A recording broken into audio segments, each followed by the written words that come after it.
Acquisition dividend अपना चल रहा था, इससे टर्म्स होगा। प्री एक्विजिशन डिविडेंड का परिभाषित करो सही। सब्सिडरी कंपनी जब डिविडेंड बांटेगा तो बांटने वाले के लिए कोई भी चीज प्री पोस्ट नहीं होता है, रिसीव करने वाले के लिए प्री पोस्ट होता है। तो जब वो बांटा तो एओपी में ट्रीटमेंट है, प्री डिविडेंड का टोटल अमाउंट को ओपनिंग पीरियड से माइनस कर दो और उसके बाद बाकी सम वैसे ही करो जैसे करते थे। ओपनिंग में से प्री डिविडेंड गया, जो रिमाइंडर बचा क्लोजिंग पीरियड से कंपेयर हुआ और प्रॉफिट ड्यूरिंग द ईयर आ गया। जो ड्यूरिंग द ईयर आया वो प्री टू पोस्ट के रेशियो में, ये लाइन चैप्टर के अंत तक सेम रहेगी बेटा, डिवाइड हो गया। फिर जिसको रिसीव हुआ डिविडेंड यानी होल्डिंग कंपनी, उसके लिए वो डिविडेंड फ्री है कब, जब वो डिविडेंड डेट ऑफ एक्विजिशन के पिछले साल को रिलेट करता हो। इसके लिए बड़ा सिंपल लाइन है बेटा, डिविडेंड फॉर द ईयर पढ़ो, डिविडेंड फॉर द ईयर पढ़ना है। जब ये डिसाइड हो गया तो सम दो प्रकार का होगा, होल्डिंग कंपनी ने ट्रीटमेंट सही किया कि गलत किया। ऑब्वियस सा बात है, अगर सही करेगा तो आपको कुछ नहीं करना है, तो चांसेस आर हाई कि वो हमेशा रॉन्ग ट्रीटमेंट का सम देगा। और रॉन्ग ट्रीटमेंट अगर किया तो ये उसका आंसर है, जिसकी journey correct entry wrong entry से आ चुकी है कि होल्डिंग कंपनी का पीएल बढ़ा हुआ है, इसलिए सुधारने के लिए उसको माइनस करो, और उसका इन्वेस्टमेंट भी बढ़ा हुआ है कि उसको सुधारने के लिए भी सब्ट्रैक्ट करो। तो profit and loss of holding company debit to investment account. इसमें आखिरी में लिख देना, नोट कंप्लीट हो जाएगा। If nothing is given in the sum about the treatment of pre-dividend by X company,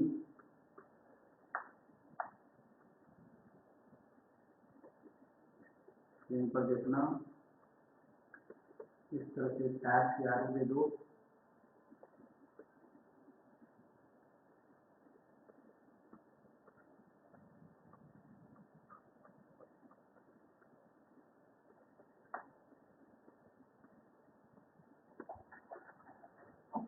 Assume that they have done correct entry, उन्होंने अपनी books में इसकी करेक्ट एंट्री पास की।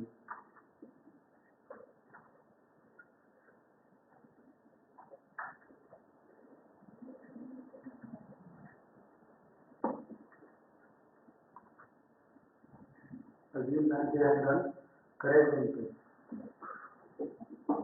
एक लॉजिक बोलता हूँ, फिर आप शायद इस बात को समझ पाएंगे। सामने वाला इंसान सही है कि गलत है, अगर आपसे पूछा जाए तो आप उसको क्या मानेंगे? साथ आपका परसेप्शन पर एग्जाम्पल है, ह्यूमन बीइंग, कोई सामने वाला पर्सन सही है कि गलत है, आपकी उसको में सोच क्या होगी, व्हाट यू शुड अज्यूम, मानना चाहिए। But we are judgemental in nature, हम ह्यूमन बीइंग उल्टा सोचते हैं। हम पहले मान के जैसे सामने वाला गलत होगा, एक लड़का लड़की बात में बैठे हुए हंस रहे हैं, भाई बहन है बातचीत कर रहे हैं, मम्मी पापा दूर बैठे हैं बातचीत कर रहे हैं, नहीं कर सकते, लेकिन हमारी सोच नेगेटिव थिंकिंग। पढ़ाई में पॉजिटिव थिंकिंग में दुनिया का कोई भी चैप्टर चल रहा और तुम्हारे पास एक ऐसा रहा है जहाँ पे तुम मान सकते हो कि सामने वाले सबने राइट किया कि रॉन्ग किया, तो never be judgemental, always assume correct entry. ये उसी लॉजिक का एक छोटा सा सिनॉप्सिस है कि तुम कभी भी मझधार में हो कि सामने वाले ने सही किया कि रॉन्ग किया, जवाब एक ही सही किया होगा, हम होते कौन है किसी को रॉन्ग करने वाले। इसलिए वो करेक्ट एंट्री पास किया, होल्डिंग कंपनी ने इसकी डिविडेंड की करेक्ट एंट्री की, और करेक्ट एंट्री का जवाब होता बेटा डू नथिंग होता, कुछ भी एक्स्ट्रा करने की दरकार नहीं है, बस एओपी से बात खत्म हो जाएगी। अब पीएल को हाथ मत लगाना, इन्वेस्टमेंट को हाथ मत लगाना। आइए क्वेश्चन प्रैक्टिस करके देखते हैं। क्वेश्चन नंबर 2 निकाले। Question number 2,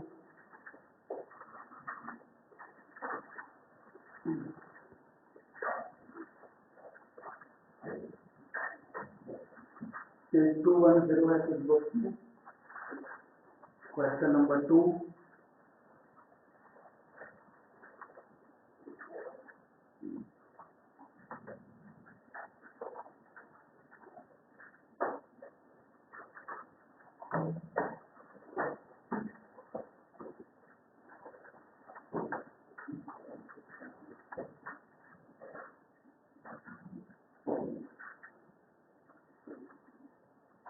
Following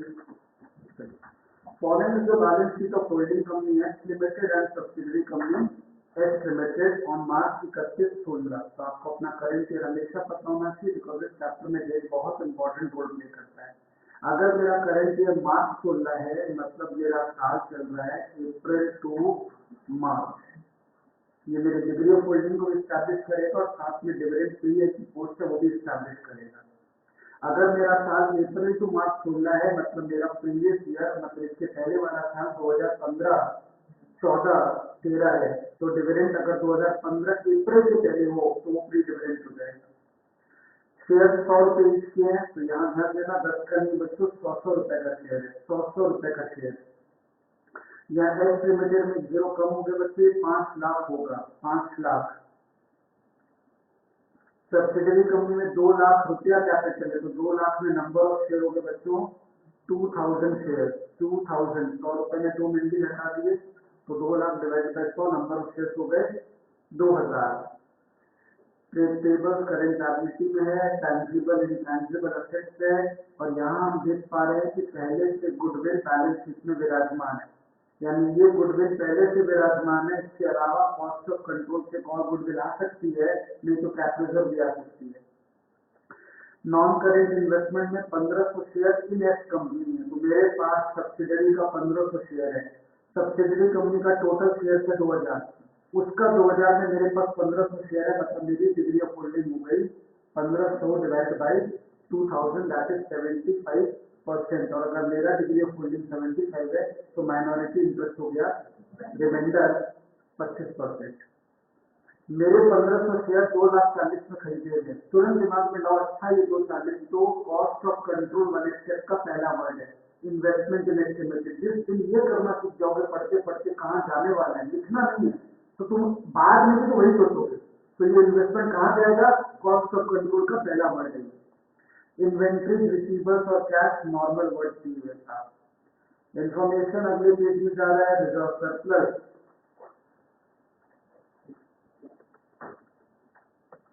general reserve on 1 अप्रैल, नया कुछ दिखाई दे रहा है। 1 अप्रैल तो सम का ओपनिंग डेट है, ये बैलेंस शीट है क्लोजिंग। क्लोजिंग बैलेंस शीट में क्लोजिंग फिगर होते हैं पर यहाँ पे जनरल रिजर्व जब 1 अप्रैल दिया है इसका मतलब ये ओपनिंग बैलेंस है। जब ओपनिंग बैलेंस क्लोजिंग वाली जगह पर होगा तो उसका मीनिंग है बेटा कि देयर इज नो इंक्रीज और डिक्रीज इन रिजर्व। जो मेरा ओपनिंग था अगर वही मेरा क्लोजिंग है, अगर 10 लाख ओपनिंग था और 10 लाख क्लोजिंग है तो मेरा रिजर्व न बढ़ा न घटा। तो जब भी ये इंडिकेशन समझ जाएंगे कि इसका मतलब देयर इज नो इंक्रीज और डिक्रीज इन जीआर। इसका इनका मतलब हो गया देयर इज नो इंक्रीज और decrease in GR.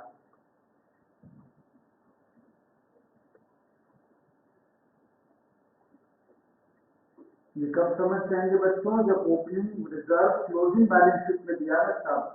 Profit and loss account में ऐसा कुछ नहीं लिखा मतलब इसकी मीनिंग वही ये क्लोजिंग पीरियड है। कौन सा पीरियड है साहब, क्लोजिंग पीरियड, क्योंकि क्लोजिंग बैलेंस शीट में क्लोजिंग पीरियड होता है। ट्रेड पेबल्स में क्रेडिटर्स और रिसीवेबल अलग अलग दिया है। You are required to give the information as acquired the shares on 1 अक्टूबर। तो मैंने इस कंपनी के शेयर को अक्टूबर मंथ में खरीदा, ये सम अप्रैल का है। अप्रैल मई जून जुलाई अगस्त सितंबर 6 महीना प्री, अक्टूबर के बाद 6 महीना पोस्ट। तो प्री टू पोस्ट का रेशियो आ गया 6:6। थोड़ा वर्किंग नोट कंप्लीट करें। नोट नंबर 1, 1500 शेयर वाली कहानी 75%। इसका फॉर्मूला एक बार याद करके लिखो बेटा, number of share held in S company divided by total number of shares of S company into 100। जब भी मौका लगे फॉर्मूला रिवाइज करके रखो।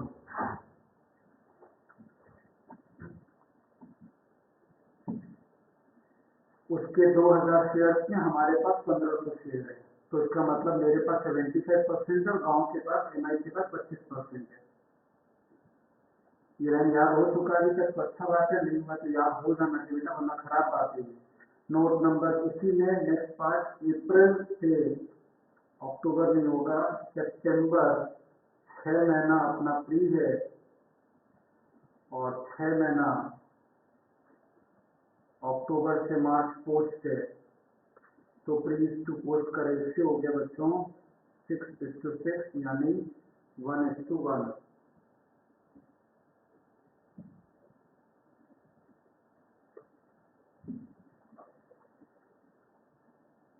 Back to the point. The profit and loss account of subsidiary company showed a balance of 50,000 on 1 अप्रैल 15। तो closing period के साथ इसको लिंक कर दो। ये 90,000 सब्सिडरी का क्लोजिंग पीरियड है। इसका मतलब ओपनिंग पीरियड 50 है, क्लोजिंग 90 है। तो अभी देखने से लग रहा है कि पीरियड बढ़ा है, इधर मत बोलना, बस पीरियड बढ़ा है, ये देखने से लग रहा है। Next line, a dividend of 15%। Dividend सुनते इस चैप्टर में 3 डिविडेंड है बेटा, प्री, इंटरिम, पोस्ट। हालांकि तुम एक पढ़े हो तो ऑब्वियस सा बात है प्री होगा, फिर भी देखते हैं आप कैसे समझोगे। A dividend of 15% was paid by subsidiary company. तो डिविडेंड किससे निकलता है बेटा, क्वेश्चन आए मतलब तो जवाब ये पेड अप वैल्यू पर। तो तुरंत बैलेंस शीट में जाओ, एस का कैपिटल बताओ, 2 लाख। कैपिटल मतलब टोटल वैल्यू, नंबर मतलब 2000। एक चीज का फेस वैल्यू पूछू तो 100, जवाब कैसे देना है, टोटल कैपिटल 2 लाख। 2 लाख का 15% 30,000, यानी उसने 30,000 बांटा। कब बांटा भाई, इन जनवरी 16 बांटा। इन जनवरी 16, कभी ये मत पढ़ना कब डिविडेंड बांटा। इन जनवरी 16 बकवास वर्ड है, ये पढ़ना हमेशा फॉर द ईयर कब बांटा। तो फॉर द ईयर 14-15। अब मेरे सम को याद करो बेटा, मेरा सम चल रहा है अप्रैल 15 से लेकर मार्च 16 का। अप्रैल के पिछले वाला साल है 14-15, यानी पिछले साल का डिविडेंड बांट रहा है। मेरे अक्वायर करने के पहले का डिविडेंड बांट रहा है, क्योंकि मेरा अक्वायर करने का डेट है अक्टूबर 15। मैं उस समय कंपनी में था ही नहीं, इसका मतलब मेरे लिए डिविडेंड प्री डिविडेंड है। This dividend was credited by holding company to the PL account. साफ साफ बोल दिया कि होल्डिंग कंपनी ने प्री डिविडेंड को पीएल में लिखा, मतलब होल्डिंग ने इसकी रॉन्ग एंट्री पास की। अगर वो इन्वेस्टमेंट में लिखता बच्चों तब करेक्ट एंट्री होती, पीएल में लिखा मतलब रॉन्ग एंट्री पास की, मतलब हम इसको सुधारना है। ठीक, अब देखो गलत फहमी बच्चे कैसे कैसे बनाते हैं। सर डेट ऑफ एक्विजिशन है 1 अक्टूबर 15, डिविडेंड का पेमेंट डेट है जनवरी 2016। अक्टूबर में हमने शेयर खरीदे और डिविडेंड 15% बांटा गया इन जनवरी 16। तो आपके अक्वायर करने के बाद डिविडेंड बटा, और सर मेरे बाद बटा, तो ये प्री डिविडेंड कैसे हुआ, ये तो पोस्ट हुआ। फिर मैं एक लाइन बोलूंगा, कभी भी मत पढ़ना डिविडेंड कब बटा। प्री और पोस्ट को समझने का एक ही तरीका, हमेशा पढ़ना फॉर द ईयर, और आपका फॉर द ईयर बच्चों 2014-15, और वो डायग्राम में तुम प्लॉट करेगा तो हमेशा इसके पहले आएगा। इसका मतलब प्री डिविडेंड। एक लाइन लिख के रखो, when the dividend is paid is irrelevant. When the dividend is paid is irrelevant for deciding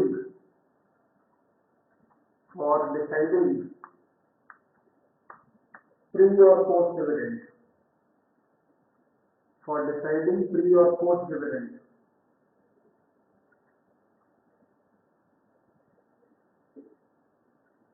The relevant phrase is, the relevant phrase, P-H-R-A-S-E, the relevant phrase is, inverted comma में लिखना, for the year.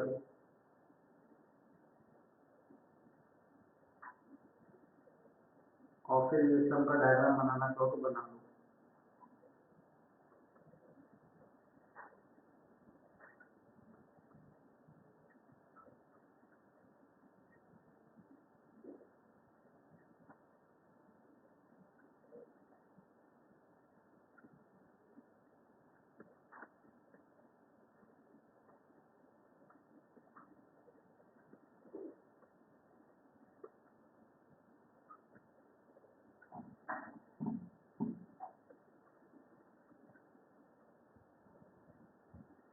Acquire करने के पिछले साल की profit से दिया गया डिविडेंड है प्री एक्विजिशन डिविडेंड। बचेगा तो हमेशा आपके अक्वायर करने के बाद बेटा तभी तो आपको मिलेगा, लेकिन आपको मिला किस साल के लिए वो साल इम्पोर्टेंट होता है, हमेशा फॉर द ईयर इम्पोर्टेंट होता है। डिविडेंड पेड का date is irrelevant.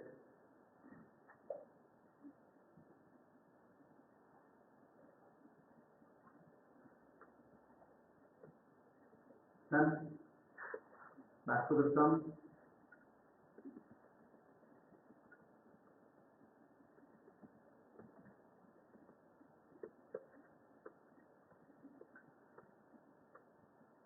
So next line note number 2 के ऊपर dividend is always computed on paid up value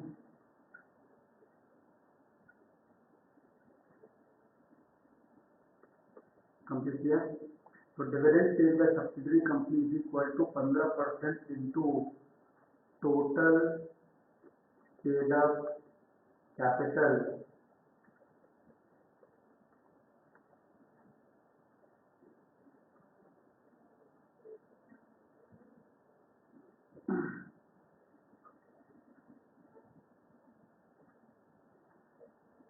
ये डिविडेंड बेटा एच कंपनी ने बांटा है, तो ये मेरा सम का टोटल डिविडेंड है। अगर एच ने 30,000 बांटा है तो होल्डिंग कंपनी को इसमें से कितना मिला होगा, परसेंट। तो H company will receive 75% of total dividend.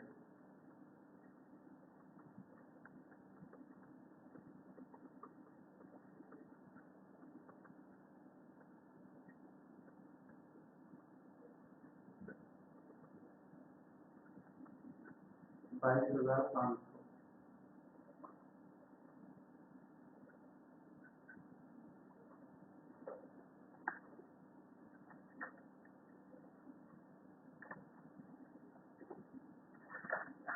Information आगे पढ़ना इसी पे रहना बेटा, इंफॉर्मेशन कंप्लीट कर दूंगा पढ़ने का काम। बिल्स पेबल, द मोमेंट आप ये वर्ड पढ़े अपने आप को विड्रॉ कर लें, क्योंकि बिल्स पेबल तब पढ़िएगा जब आप बैलेंस शीट बनाइएगा, क्योंकि म्यूचुअल सेट ऑफ की निशानी है, इसका बीच में किसी स्टेप की कोई लेना देना नहीं है। फिर उसी तरह से नेक्स्ट टाइम पढ़े इंक्लूडेड इन द स्टॉक, जैसे ये पढ़े मन में थिंक लिया अच्छा स्टॉक है, स्टॉक से तो प्रॉफिट होता है, प्रॉफिट मतलब यूआरपी होती है, यूआरपी का काम कंसोलिडेटेड पीएल के पहले नहीं है। तो मैं पहले ऐसे सब कुछ लेवल तक ले जाता हूँ, जो मेरा सबसे महत्वपूर्ण स्टॉक है वो है एओपी, मैं उससे राइट करता हूँ, ये दोनों बाद में डील हो जाएगा। तो एओपी में क्या यूज होता है, ओपनिंग पीएल, ओपनिंग पीएल सब, और साथ में सब में प्री डिविडेंड है।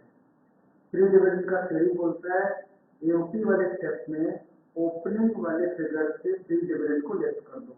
तो ओपनिंग वर्बली पहले बात कर रहा हूँ, opening PL 50,000, total pre dividend हमेशा वही वर्ड बोलना बेटा, टोटल डिविडेंड जो सब्सिडरी ने बांटा हुआ है 30,000, तो 50 में से 30 चला गया, रिमाइंडर बचा 20। अब हम इस 20 को 90 से कंपेयर करेंगे, वहां पे 70,000 इंक्रीज आया, वो प्रीज टू पोस्ट के रेशियो में बांट देंगे 1:1 के रेशियो में। Next page AOP table,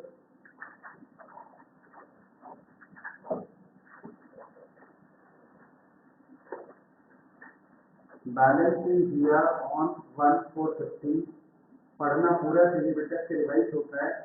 balance in general reserve on 1/4/15, तो कितना ओपनिंग दिया था बच्चों, आप इस समय किसका रिजर्व, किसके कॉलम पे ध्यान दे रहे हो, एच के तो कॉलम को अपने सीपीएल के पहले देखना ही नहीं है, तो सब्सिडरी का कितना रिजर्व है, सॉरी, तो कैपिटल प्रॉफिट, क्योंकि ओपनिंग वाला फिगर हमेशा प्री होता है, कैपिटल प्रॉफिट का दूसरा मीनिंग प्री, और रेवेन्यू पीएल का मतलब ये मेरा पोस्ट पीएल है। लेकिन चूंकि मेरा ओपनिंग रिजर्व ही क्लोजिंग रिजर्व की जगह पर बैठा है, तो मैंने बताई थी बेटा कि देयर इज नो इंक्रीज और डिक्रीज इन जीआर, इसीलिए देखो मैंने यहाँ पर 3 कॉलम नहीं बनाए, आप मत बनाना।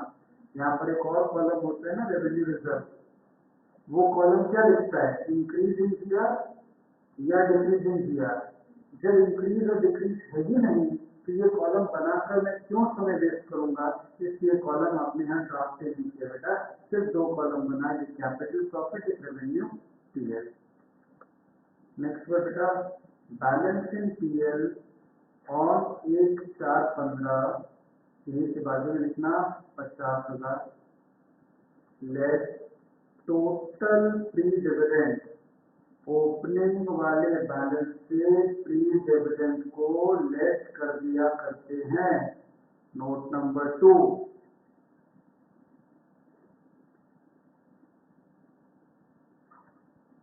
ये अंदर में एडजस्ट हो गया बेटा, और 5 में से 3 दिया, रिमाइंडर बचा 20,000 will come in capital profit column. अब आपके लिए सामने ओपनिंग पीरियड में पूछूं तो आपका जवाब होना चाहिए ओपनिंग पीरियड 20,000 है। क्लोजिंग पीरियड कितना बच्चों, क्लोजिंग पीरियड 90, तो इंक्रीज इन पीरियड हो गया क्लोजिंग माइनस ओपनिंग। अब हमारे लिए ओपनिंग पीरियड 50 है ही नहीं था, भूल जाए, ठीक है, डिस्ट्रीब्यूटेड इन 1:1।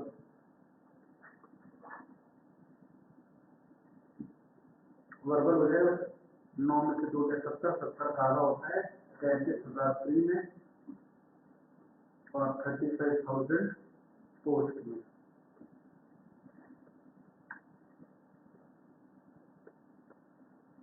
टोटल कर दीजिए, कुछ और बात रह नहीं दिया है तुमने। 1,15,000 और 35,000। अब एच कंपनी का 75% डिग्री ऑफ होल्डिंग है और एमआई का 25% रेशियो में डिवाइड कर दीजिए सारे फिगर।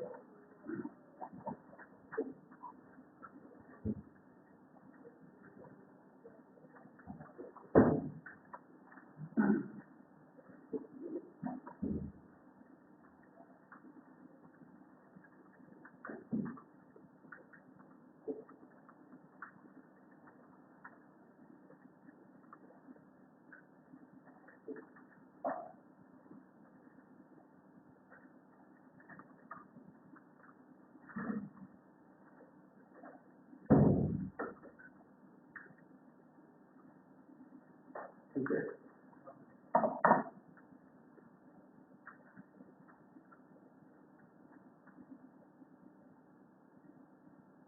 देखिए बेटा सब लोग इसमें साथ करना पड़ेगा, सब बड़े कंप्यूटर के पीछे ही रह सकते बेटा, इंग्लिश में ना फिर आप टोटली चेक करते रहना। और जो मैं बोला था फिर यहाँ लिख दिया हूँ, because there is no closing दिया, it means there is no increase और डिक्रीज इन दिया। और इसी बात को मैं ऐसे ही बोल सकता हूँ, when opening दिया is equal to closing दिया, there is no increase or decrease।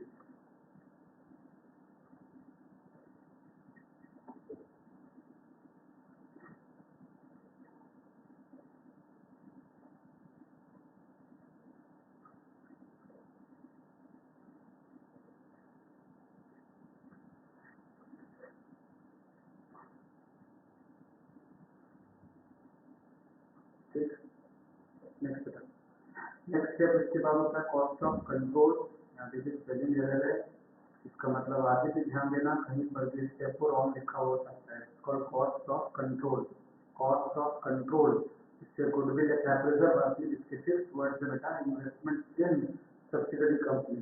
Subsidiary company में कितना इन्वेस्ट किया बेटा, बैलेंस शीट जहाँ इन्वेस्टमेंट असेट है देखें, हाँ 2,40,000। आप जहाँ रुपीज है वहाँ लिखिएगा, मैं यहाँ लिख रहा हूँ 2,40,000। फिर इंफॉर्मेशन फी को पढ़िए, इंफॉर्मेशन फी जहाँ डिविडेंड है, क्योंकि इसका चार्ज याद करोगे ना बेटा, 4 महीने निकल इसमें, 4 line investment in subsidiary company minus share of pre dividend, उसका लॉजिक है फ्रॉम इंट्रेस्ट, फिर minus nominal value of share held in subsidiary company minus share of capital profit. ये अल्फाज नहीं याद होंगे तब तक चैप्टर तुमको बेकार हार्ड लगता रहेगा, ये याद होते सिंपल है।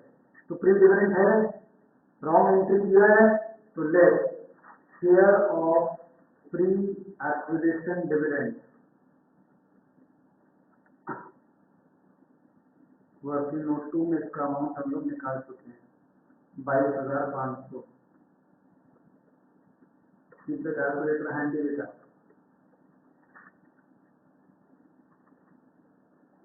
217,500 बचा। और फिर let nominal value of share held in H company. इसका अपने पास दो स्टाइल है बेटा। एक, आप नंबर ऑफ शेयर के रास्ते से जा सकते हो। मेरे पास सब्सिडरी कंपनी का 1500 शेयर है, एक एक शेयर का फेस वैल्यू 100 रुपया है। एक रास्ता ये है बच्चे। दूसरा, मैं इधर लिख रहा हूँ, थोड़ा ज्यादा कम बढ़ जाएगा वरना। दूसरा रास्ता है सब्सिडरी कंपनी का total paid up capital 2 lakh रुपया है। इस 2 लाख में मेरा हिस्सा कितना है? 75%। ये ज्यादा अच्छा अप्रोच है। दोनों से 1 लाख आएगा।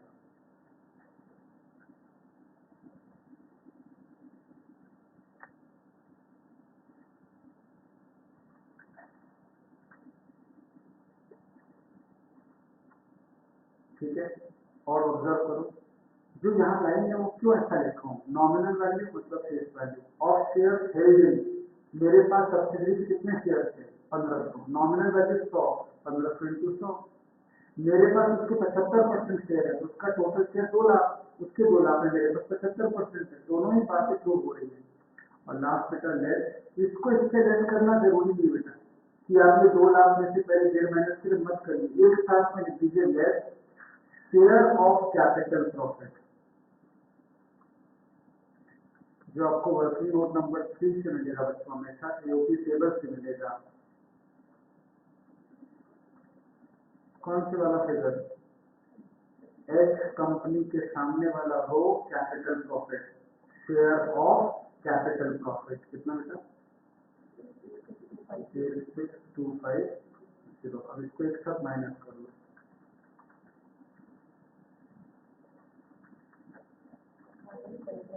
18750। कैलकुलेटर प्लस दिखा रहा है तो गुडविल बोलना, और माइनस दिखा रहा है तो उसका नाम मुझे बच्चे कैपिटल रिजर्व।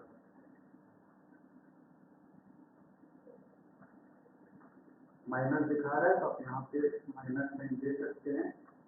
समझना ज्यादा इंपॉर्टेंट है कि minus means capital, minus sign देना जरूरी नहीं है। वो मैं तुमको समझाने के लिए लिख रहा हूँ। एग्जाम में सीधा कैप रिजर्व लिखना, माइनस माइनस नहीं देने का दरकार है।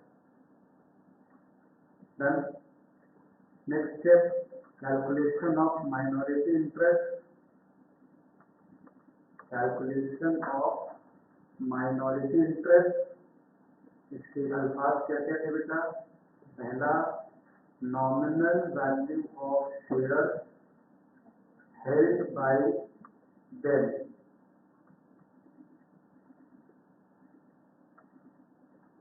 इसको भी देखो यहाँ पे, अगर 1500 शेयर मेरे पास हैं 2000 में से, तो माइनॉरिटी के पास 500 शेयर, एक तरीका। अगर 2 लाख का 75 मेरे पास है तो माइनॉरिटी के पास 25 है। तो ये ज्यादा इजी है कंपेयर टू ये वाला। इसलिए यहाँ पे देखिए फॉर्मूला, 2 लाख का 25% टोटल पेड अप कैपिटल का परसेंट,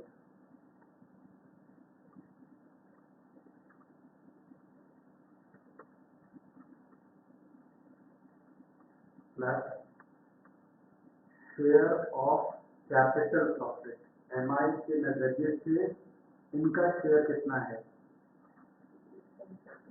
28750। अब आप एमआई वाला रो पढ़ना बच्चों, बस यूपी टेबल में एमआई वाला रो पढ़ना, और share of revenue period.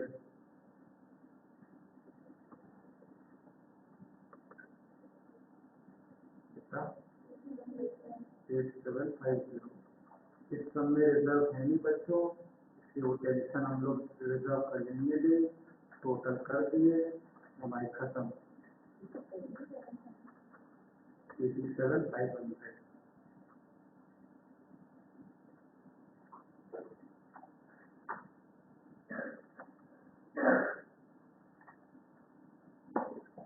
Next consolidated PL. अब हम पहली बार होल्डिंग कंपनी का पीएल सोचेंगे और देखेंगे। तो पहले यहाँ पे लैंग्वेज है, balance in PL of H company. कितना पीएल बेटा?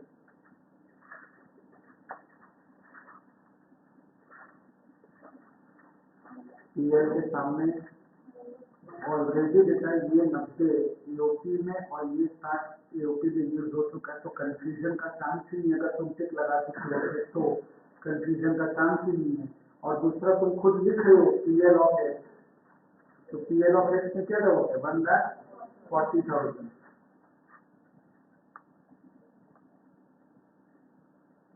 Less share of pre acquisition dividend. Note number 3 में गौर से देखो, नोट नंबर 4 में share of pre dividend word था, अमाउंट था, यही वर्ड तो नीचे लिखा हूं बेटा, एग्जैक्ट तो सेम भाषा लिख रहा हूं। तो यहाँ से एरो निकालना, नीचे जाना और उसको एरो से लिंक कर देना, ताकि तुम्हें ध्यान रहे हमेशा सेम फिगर होता है, सेम जगह से होता है। जब भी कॉस्ट ऑफ कंट्रोल में रॉन्ग एंट्री हुआ होगा तभी सीपीएल में उसको सुधारना पड़ेगा। कि क्या थ्योरी था बेटा? थ्योरी बोल रहे हो तो देखो, PL of H company debit to investment, ये आपका cost of control note number 4 में माइनस हुआ और ये अभी अभी नोट नंबर 6 में माइनस हो रहा है। इसलिए लेस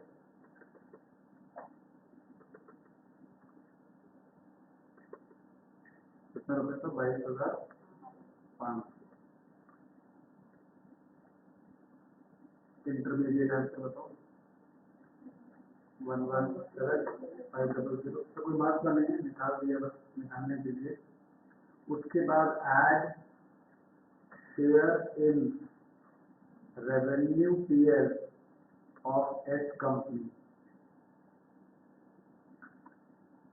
सब्सिडरी का पीएल बच्चों दुनिया में सिर्फ एक जगह होता है इस चैप्टर में, वो होता है ईओपी में। कितना है ईओपी में बताओ? सब्सिडरी का share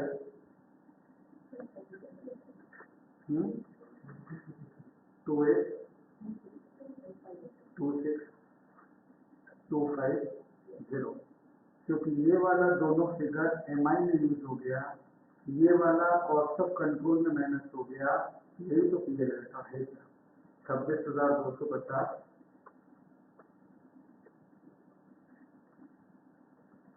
less URP in stock. अब तो हमका इंफॉर्मेशन पढ़ना है।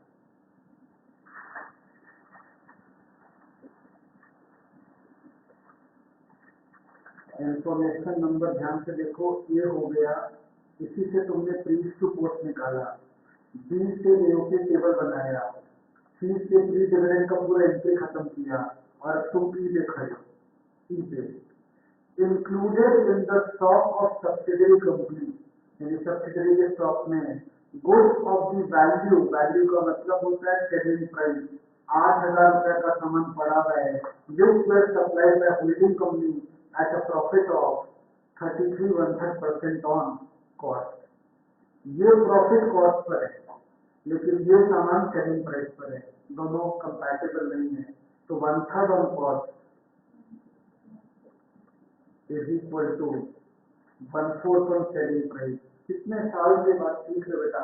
Consignment, branch, department, hire purchase पर फिर भी कुछ बच्चों को टेक आउट है लाइफ में। बहुत सिंपल सी बात बोलता हूँ, ध्यान से देखो तो ये प्रॉफिट के बगल में ऑन क्या लिखा हुआ है?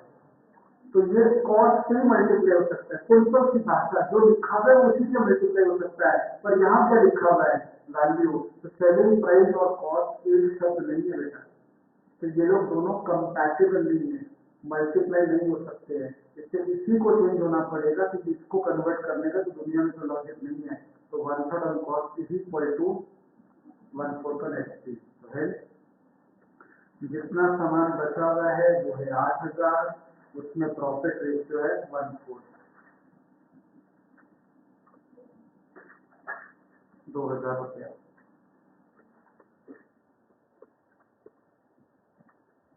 अब एक साथ तीनों फिगर प्लस माइनस कर लें। 141750, ठीक। इसका फॉर्मूला बार बार भरना बेटा। अनरियलाइज प्रॉफिट, मैंने थ्योरी क्लास में तो बोला था, फिर से बोल रहा हूँ। अनरियलाइज प्रॉफिट हमेशा अनसोल्ड स्टॉक से मल्टीप्लाई होता है। यहाँ पे अनसोल्ड स्टॉक सजा करके दिया हुआ था, तो इस हमने नहीं दिया हुआ होगा, तो पहले अनसोल्ड स्टॉक निकालेंगे, उसके बाद प्रॉफिट रेट को मल्टीप्लाई करेंगे।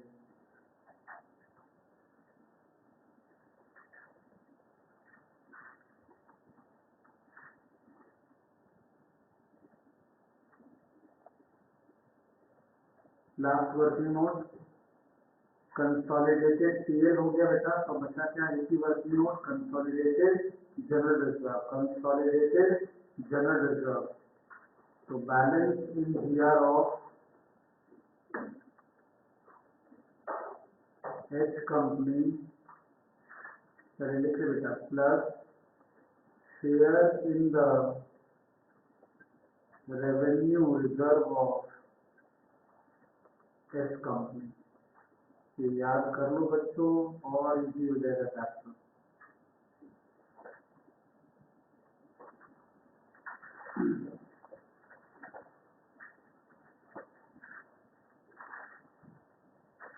तो एच कंपनी का जीआर शेड्यूल 1 में गए, एच के कॉलम में जीआर देखिए, या जीआर के सामने एच का फिगर देखिए, कितना फिगर बेटा? 1,00,000। देखिए जो सेंटेंस में लिखे हैं वो बहुत सोच के लिखे हैं कि आपको यहीं से आंसर दिख जाएगा। जीआर किसका? एच का। उसमें क्या जोड़ना है? Revenue reserve. तो रेवेन्यू रिजर्व एओपी में होता है, एओपी में जाके देखो रेवेन्यू रिजर्व कॉलम था भी क्या? नहीं था ना बेटा, फिर फिगर ही नहीं है, फिर 1,00,000 का 1,00,000 ही रह गया।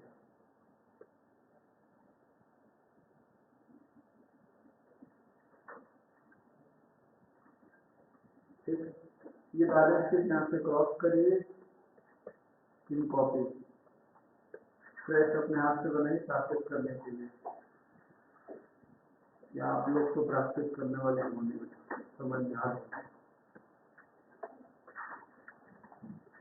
क्वेश्चन नंबर कितना? 2।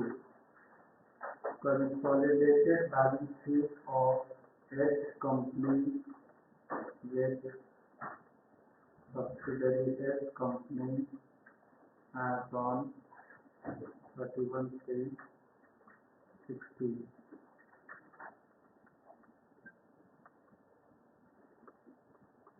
अपने लोग शेड्यूल वीड्यूल नहीं बनाते हैं, अपने रुपीज का 2 column.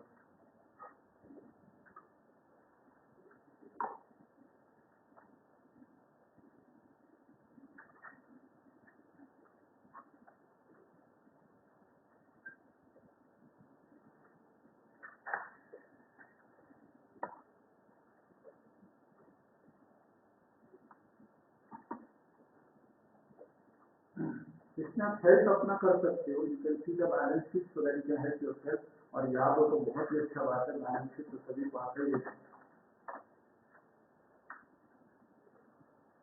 Point 1, share holder fund,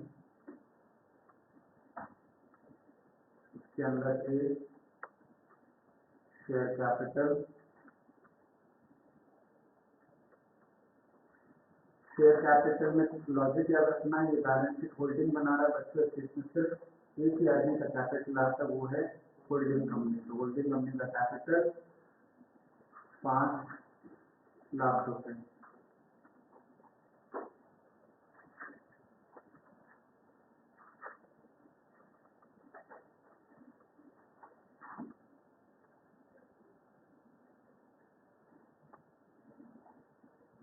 next, reserve and surplus.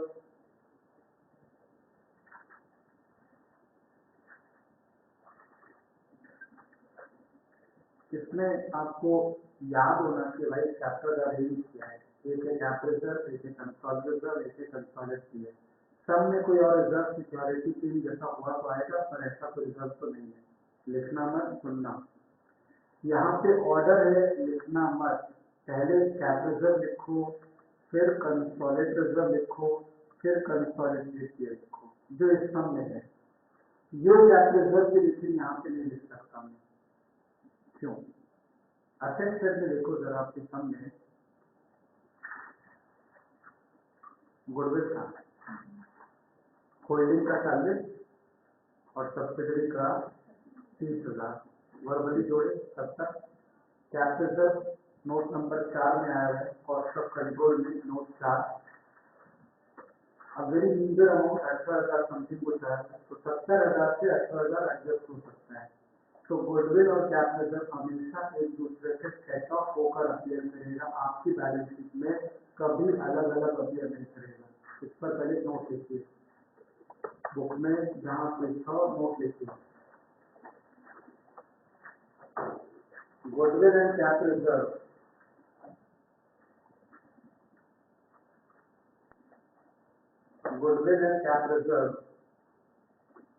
should not appear. Goodwill and cash reserve should not appear in the same balance sheet. Should not appear in the same balance sheet. Full stop. They should be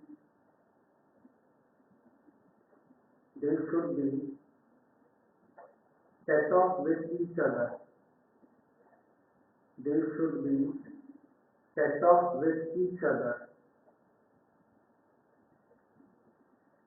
अब कौन किससे set of होगा sir? ये तो simple है, जो figure भारी होगा, बड़ा अमाउंट होगा, वो छोटे को खा जाएगा। इसके ऐसे समझना, स्टोरी की तरह बंद रखना। गुडविल और कैश रिजर्व सांप और नेवला है। सुने, सांप नेवला क्या करता है? आपस में लड़ाई करता है। कौन किससे ज्यादा जीतता है साहब, इसका भी कोई लिमिट नहीं है। कभी सांप जीतता है, कभी नेवला जीतता है। सांप बड़ा होगा तो नेवले को खा जाएगा, नेवला बड़ा होगा तो सांप को खा जाएगा। Hence, there is a fight between goodwill and cash reserve, just like snake and mongoose. लड़ाई हो रही है, जो बड़ा वो खा गया। तो यहाँ पे 70,000 बड़ा है और कैश रिजर्व का फिगर मात्र 18,000 कुछ है ना? कितना था? 18,750। अपनी बैलेंस शीट में बेटा आपने लिखो ही मत, आपने तो ऑप्शन मैंने दिए मत लिखो, आप सीधा लिखो कंसोलिडेटेड रिजर्व और वर्किंग नोट नंबर के साथ मेंशन करो। नोट नंबर 7,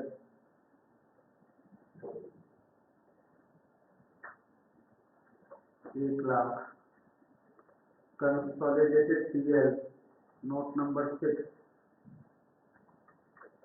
इसको डायरेक्ट बाहर लिख सकते हैं, अंदर लिखकर जोड़कर बाहर ले जा सकते हैं, वो आपकी choice.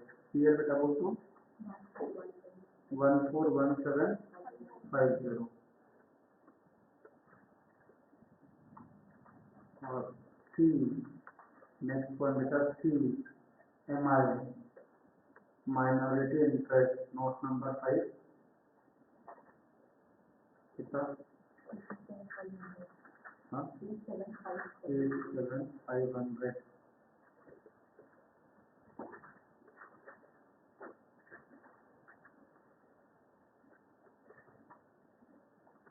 Share application, money pending, allotment, non current liability और करेंट लायबिलिटी। इस सम में ये 2 नंबर 3 नंबर है ही नहीं साहब।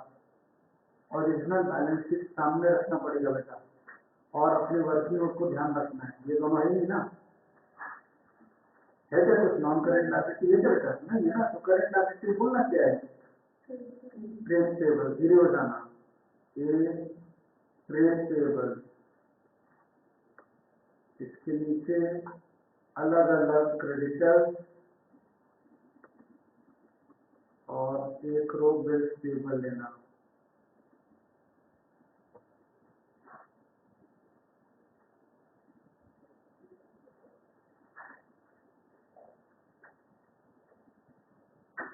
Creditor bills payable.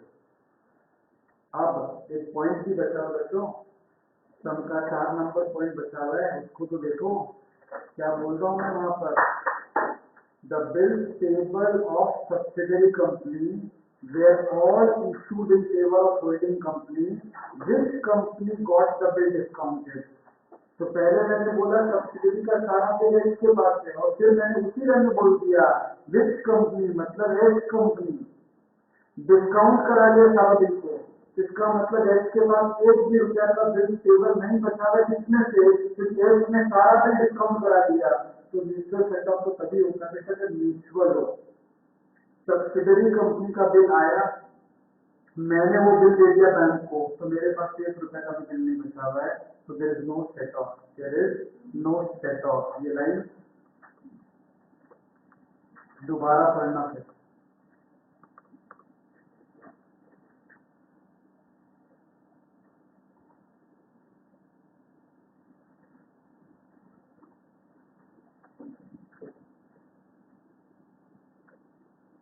म्यूचुअल मतलब एच और एच के बीच।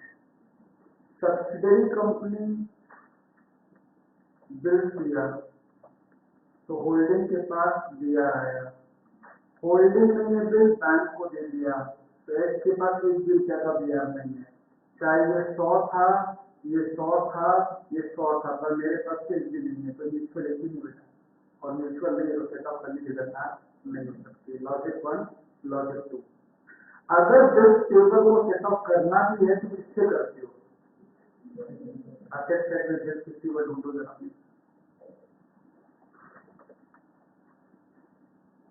असेट साइड में बच्चों ट्रेड रिसीवेबल लिखा हुआ है, कहीं भी इसका ब्रेकअप में डेब्टर्स और दिया नहीं लिखा हुआ है तो दूसरा लॉजिक दिया यही नहीं तो सेटअप करो कैसे? पर ये अच्छा बात नहीं है।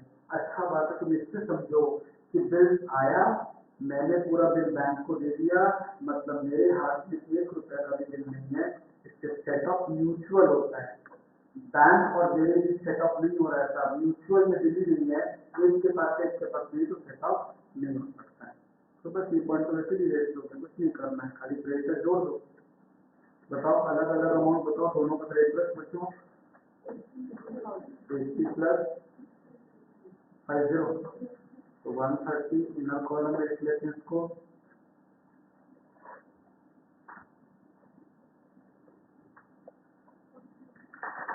टेबल देखो 40 0 प्लस 40 nil प्लस 40 ये हो गया 1,70,000।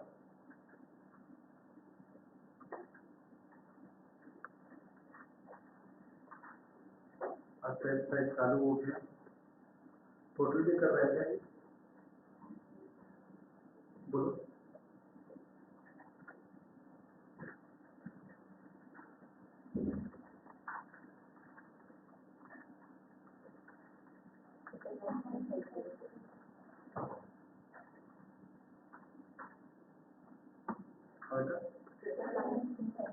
ट्रिपल 9,257।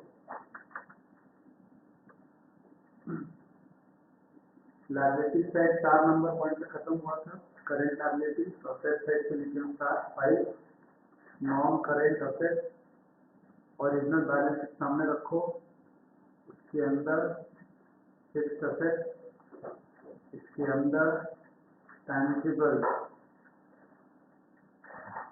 क्या टैंजिबल में कुछ शेड्यूल है क्या? लैंड बिल्डिंग में सब ऐसा कुछ ज्ञान है क्या बेटा? नहीं तो सिंपली ब्रैकेट में शॉर्ट हैंड लिखोगे 360 प्लस 220 ऐसे लिखोगे तो 3 2 5 6 2 8 5,80,000।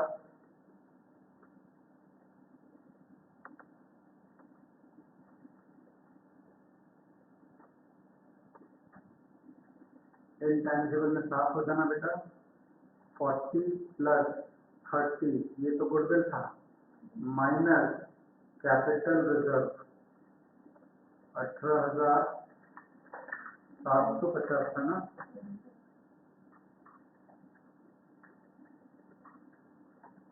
बोलो 51250।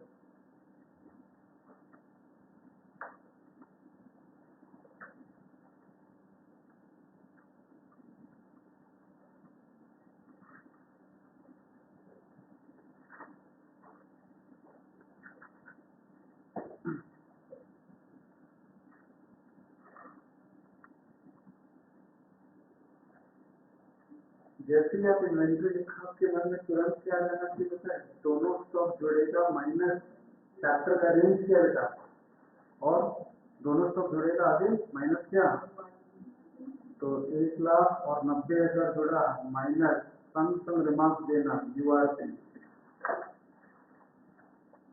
कितना था 2,000 ना। तो ये हो गया 1,88,000, ये सीधा बाहर वाला है, आप ऐसा बंदा नहीं आता। ट्रेड रिसीवेबल दोनों जुड़ा, अगर कोई सेट ऑफ होता है डेब्टर्स क्रेडिटर्स में तब वो लेस होता है, बार बार सोच लेकर आ जाना बस कि नहीं भाई इसमें तो सेट ऑफ नहीं है, होता भी तो वेस्ट रिसीवेबल और पेबल में होता, और 60 + 25 कैश में भी कोई ध्यान नहीं है।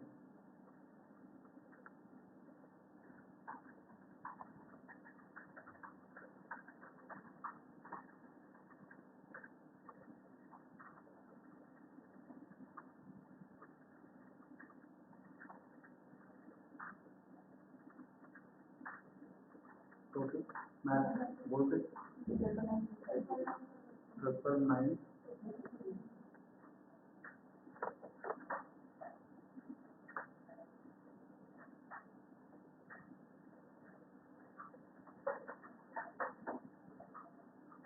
बहुत सिंपल चैप्टर है, के साथ आप एडजस्टमेंट है, लेकिन फॉर्मेट अगर याद हो जाएगा उसके बाद तुमको आसान लगेगा। और अगर तुम आफ्टर 4-5 तो बार बार सोचा अच्छा कॉस्ट ऑफ कंट्रोल के वर्ड क्या है या मेरे मैथ में देख कर लिख लो, तो इसका मतलब है कि आप उस चीज पे ज्यादा फोकस करें जब तक याद हो जानी चाहिए आपको, ठीक है। हम देखो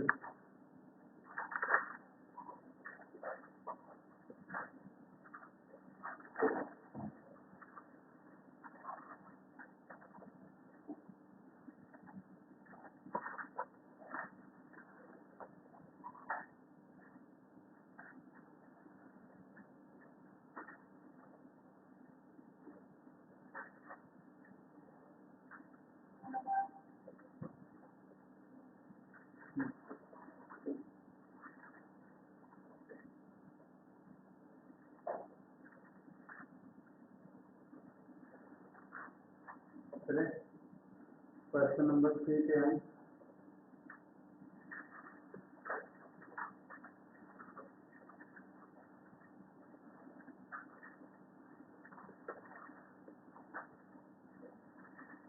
क्वेश्चन नंबर 3,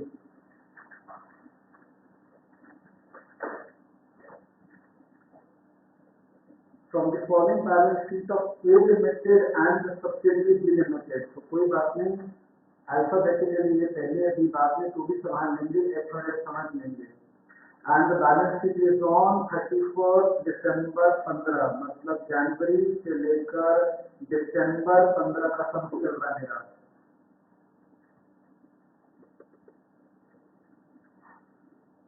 कैपिटल 10 रुपये ईच का है, तो यहीं पर जैसे मैं पढ़ूंगा सब्सिडरी का नंबर ऑफ शेयर डिसाइड करते हुए आगे जाऊंगा कि इसमें 20,000 शेयर है। रिजर्व सरप्लस शेड्यूल है बाद में पढ़ लूंगा, करेंट लायबिलिटी में पेबल्स है और आउटस्टैंडिंग एक्सपेंस है। तो क्या नया दिखा, आउटस्टैंडिंग। क्या करो, कुछ नहीं, सिंपल जैसे दिख रहा है 5 और 0 जोड़ करके कंसोलिडेटेड के बैलेंस में चिपका देना है, कुछ नहीं और करने में, जब तक हम कुछ ना बोले।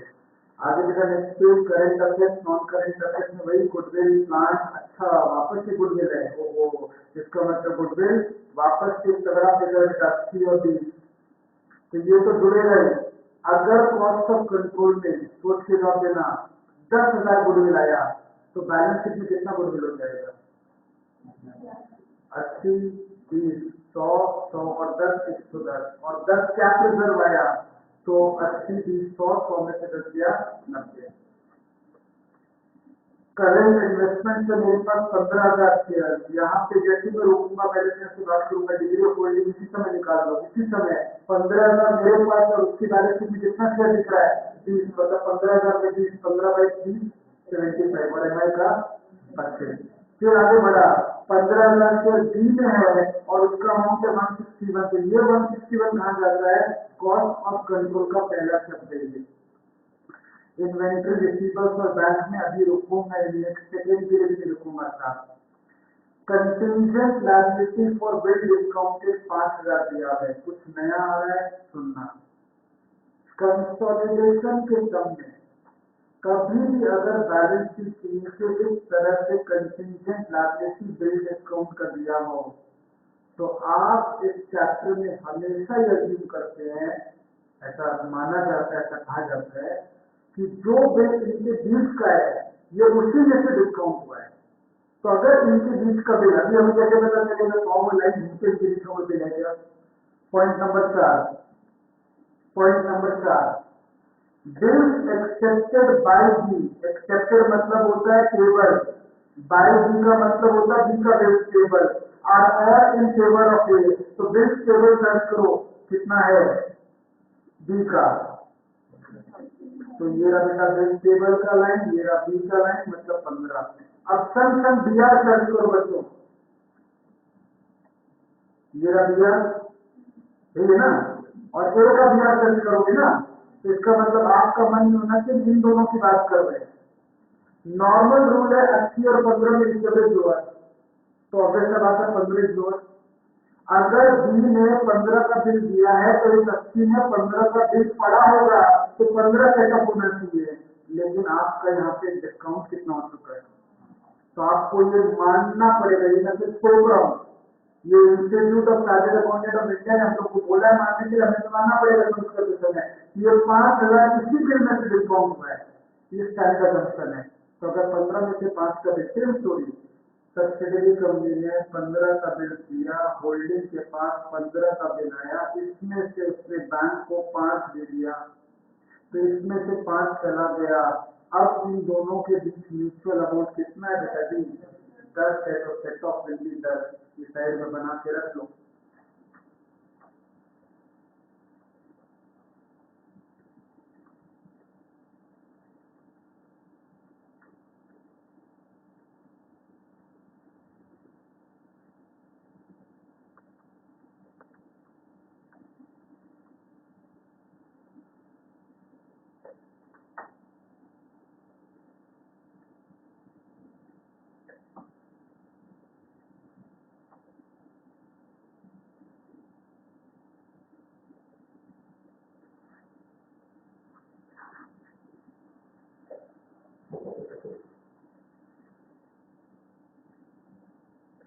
डन, यहीं पर वो नोट लिखे बेटा, इसी लाइन के बगल 5,000 के बगल में, always assume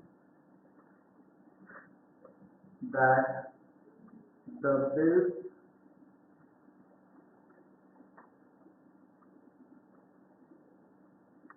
which have been discounted is mutual bills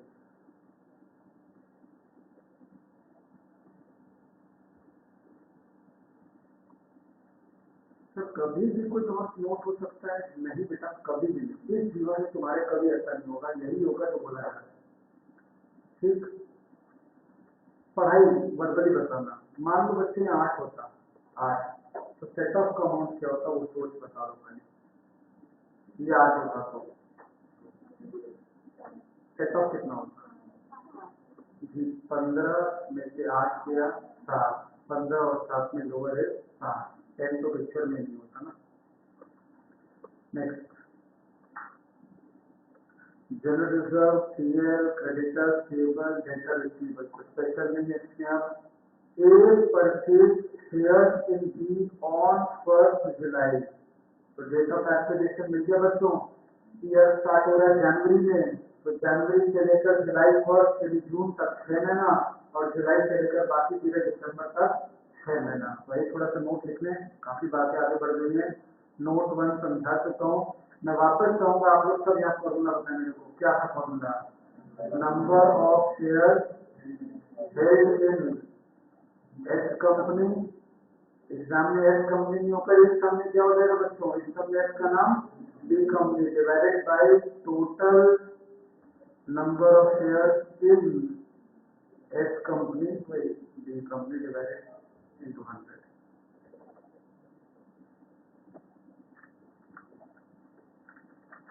जो बच्चे अभी भी बोल नहीं पा रहे हैं, बोलने में असमर्थ है, उन्हें पाप लग रहा है। आज जाके पाप धो लेना, रात में पढ़ना लेना, उस पर लिखना, जब तक याद नहीं हो जाए तब तक लिखते रहना, तब तक लिखते रहना। सर आपको इतने फोसरे लगते हम लोग कि हम लोग ऐसा करेंगे ना, नहीं करोगे फिर पाप हो जाएगा। याद होने का मतलब हमको, वरना पर भगवान को बोल दिए पाप हो जाएगा। नेक्स्ट बेटा प्रीज टू पोस्ट रेशियो थोड़ा सजा के लिख देते हैं। प्रीज टू पोस्ट को जनवरी से लेकर जून 6 महीना और जुलाई से लेकर दिसंबर बचा हुआ 6 महीना। तो रेशियो हो गया बच्चों 1:1।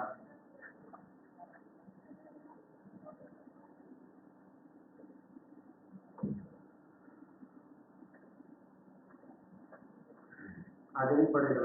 Back to the previous page. Point 1 खत्म। पॉइंट 2 ऑन 1 जनवरी 15 यानी साल के बिगनिंग में डी यानी सब्सिडरी के पास 10,000 दिया फाइल वर्किंग नोट में हमेशा इंफॉर्मेशन में हमेशा ओपनिंग बैलेंस मिलता है, लिख दिया जाएगा। ओपनिंग दिया 10,000 और ओपनिंग पीएस 30,000। और बढ़ाएंगे नहीं, बस ओपी में लिखना कि पता होना चाहिए। थर्ड पॉइंट पढ़े बच्चों। इन जुलाई 15 यानी इस साल a dividend was paid by subsidiary company। ठीक है भाई, for the year 14, तो करेंट ईयर चल रहा है 2015, 31 दिसंबर 15, इसका मतलब 2000 हो गया फॉर द ईयर पिछला साल, इसका मतलब प्री डिविडेंड बोल रहे हैं। एंड ए लिमिटेड रिसीव 15,000 रुपया as dividend and credited the same to the PL. फिर से बोल रहा बेटा क्रेडिटेड टू पीएल मतलब रॉन्ग एंट्री। वर्बली बताना बेटा। प्री डिविडेंड का ट्रीटमेंट क्या होता है एओपी टेबल के अंदर? ओपनिंग पीएल से सिंपल हो जाता है। ओपनिंग पीएल से है, ओपनिंग पीएल बताओ कितना है, कहाँ दिख रहा है? पॉइंट 2 में। ओपनिंग पीएल कितना है? 30। इससे प्री डिविडेंड डेट कितना होगा फिगर? तो 30 में से 15 गया, रिमेनिंग जो 15 बचा उससे किससे कंपेयर करते हैं? क्लोजिंग पीरियड से। क्लोजिंग पीरियड कितना है? ये सब बात तुमको सोचना है, मेरे बोलने से क्या होगा, तुमको सोचना है।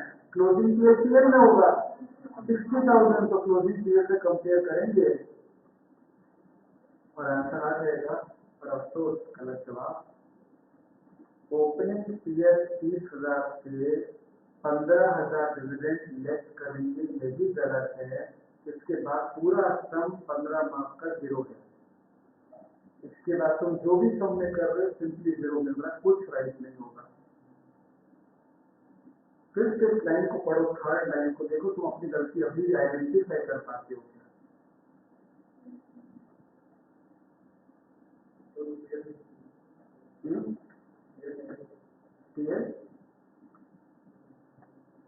मैं बोलूंगा तो दिख ही जाएगा, तुमको दिख रहा है कि नहीं वो देख रहा हूँ, क्योंकि मैंने गलती बता दी तुम्हारी कहाँ पर।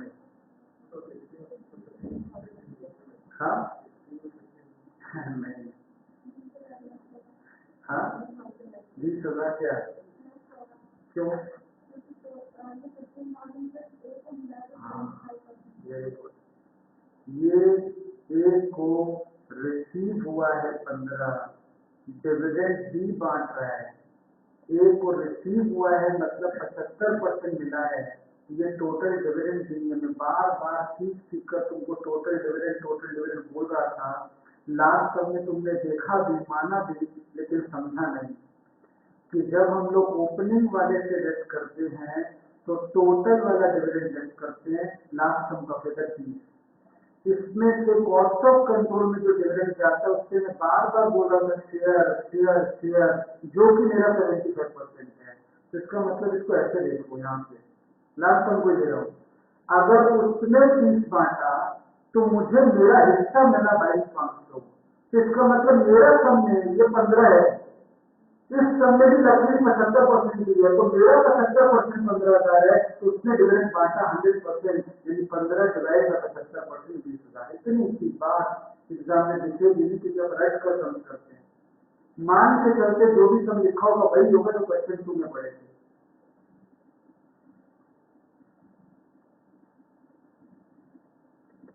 नोट 2 पे आएगी।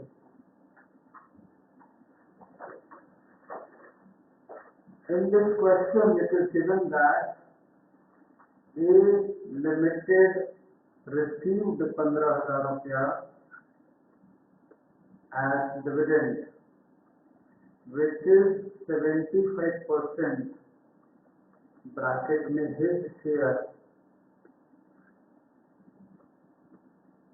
of screen देखते रहना बेटा of total dividend।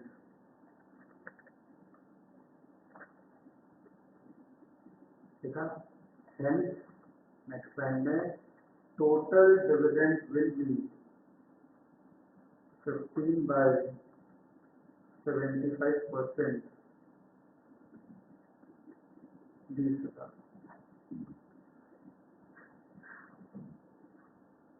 आपको समझाओ बेटा वर्ड का महत्व।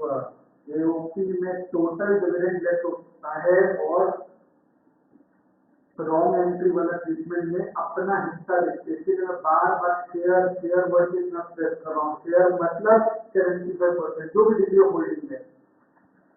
तो हेंस वर्किंग नोट इसी के साथ साथ ओवर करो बेटा, वरना मोमेंटम खराब हो जाएगा। बैलेंस इन जीआर ऑन क्या देखता बेटा 1115 क्या ओपनिंग जीआर बताओ कितना है?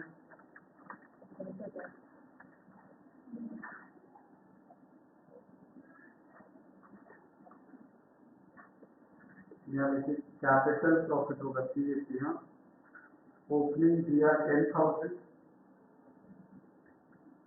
अब ओपनिंग जीआर बेटा कोई इंफॉर्मेशन में नहीं ढूंढकर अगर बैलेंस शीट में ढूंढ रहा है तो फिर वो गलत पड़ रहा है बेटा। फिर उसकी सोच अभी भी स्टैग्नेंट नहीं हुई है कि ओपनिंग बैलेंसेज इंफॉर्मेशन में होते हैं, बैलेंस शीट में तो क्लोजिंग जीआर होता है। उस 10 को क्लोजिंग जीआर से कंपेयर कीजिए मेरे साथ चलो स्क्रीन पर। ऑन 1 जनवरी 15 10,000 ओपनिंग जीआर था, क्लोजिंग जीआर बैलेंस शीट में है, क्लोजिंग जीआर है 20,000 रुपया। इसका मतलब 10 से 20 हो गया, जीआर इंक्रीज हुआ है। तो as increase in GR 20 minus 10 distributed in 1:1।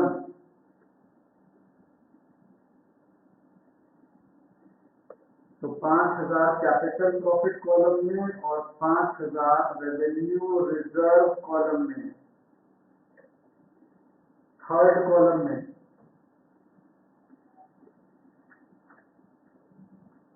ठीक, फिर यहाँ से प्लस साइन हटाएं इसमें से।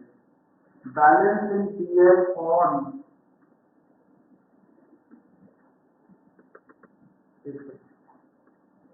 बैलेंस इन पीएल ऑन 1/115 अंदर में लिखना। ओपनिंग पीएल कहाँ होता है? पहला लॉजिक इंफॉर्मेशन में है 2 नंबर। कितना ओपनिंग पीएल है? हाँ 30,000 less total pre acquisition dividend जो ऊपर नोट नंबर 2 में निकाले 20,000। अब मेरे लिए पूरे सम में ओपनिंग पीएल 10 है साहब, सिर्फ 10। अब मेरे लिए ये ओपनिंग पीएल है, क्लोजिंग पीएल कितना है कंपेयर करना है साहब। क्लोजिंग पीएल कितना 60। तो इंक्रीज इन पीएल में 60 minus 10 डिस्ट्रीब्यूटेड इन 1:1। ये 60 क्लोजिंग पीएल को रिप्रेजेंट करता है और ये 10 ओपनिंग पीएल को रिप्रेजेंट करता है। कहीं 10 का मीनिंग नहीं समझे तो 10 दाने करके ले जाके गाना गाते रह जाओगे।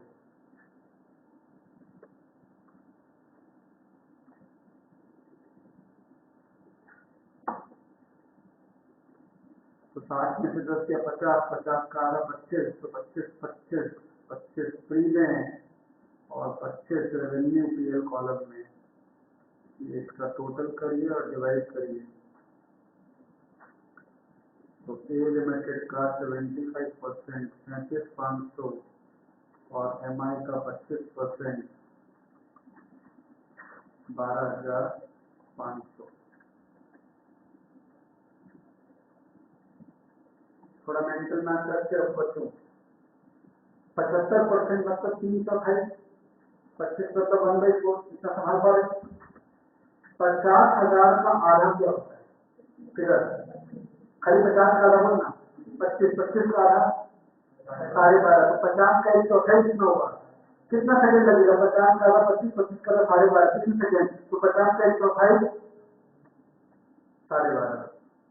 मेंटल मैथ, ये दिमाग को देखकर रखो कि ये कभी भी आएगा हमारे पास टाइम आंसर रेडी है। अब 12.5 का 3 गुना करना है, ये ध्यान रखो, दिमाग को परमानेंट बोल के रखो। 12.5 का 3 गुना होता है 23,500। बाकी सब इधर चेक कर लेना बेटा, लिखा हुआ है फिर भी चेक कर लेना, प्रैक्टिस अपनी जगह है।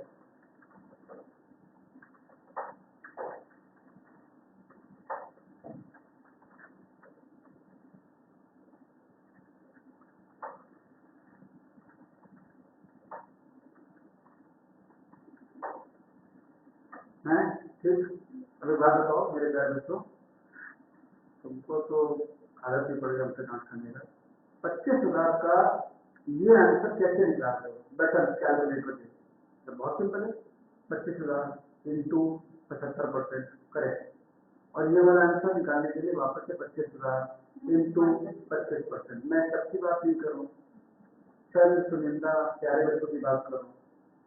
जब आप 25,000 का इंटू 75% प्रेस किए, आंसर स्क्रीन पर आ गया, तो दो बटन और ये प्रेस करो, माइनस और इक्वल टू, और तुम्हारा 25% आंसर भी आ जाएगा। तुम दो बटन के बदले 1 2 3 4 5 6 7 8 9 बटन प्रेस कर रहे हो एक्स्ट्रा।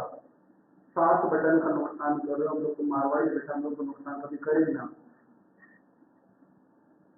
और ऐसा कैलकुलेशन तुम एक कर रहे हो, ऐसे 100 कैलकुलेशन तुम पूरे पेपर में करते हो बढ़िया तरीके से, और कितना मिनट वेस्ट करते हो। डन।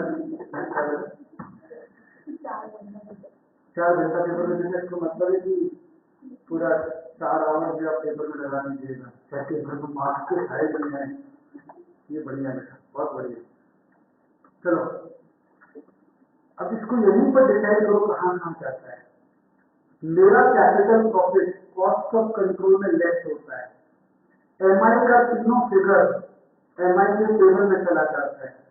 ये कंसोलिडेटेड पीएल में जाता है, ये कंसोलिडेटेड रिजर्व में जाता है। इतना स्टेप क्लियर होना चाहिए। तो cost of control again error बच्चों,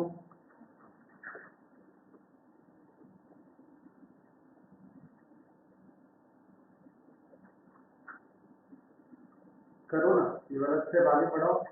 इनफैक्ट अब पूरा सब आगे बढ़ाओ, लास्ट में भी करे चल रहा है, मैं थोड़ी देर बाद आपका साथ दूंगा।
थोड़ा इसका बेटा यहाँ तक मिला भी सकता है।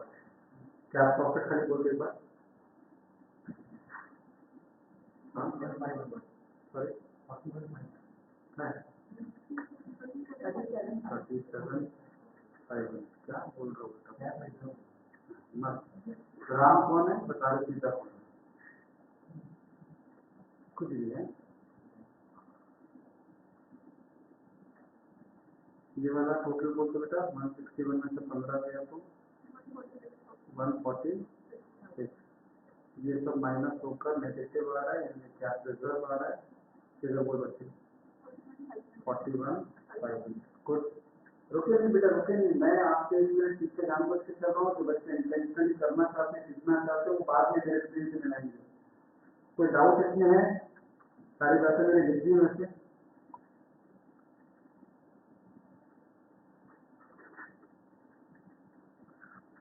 साफ आ जाना बेटा, लेने की टीचर बस स्क्रीन ऊपर कर दो मेरे। 41 5 तक आ गया सबका।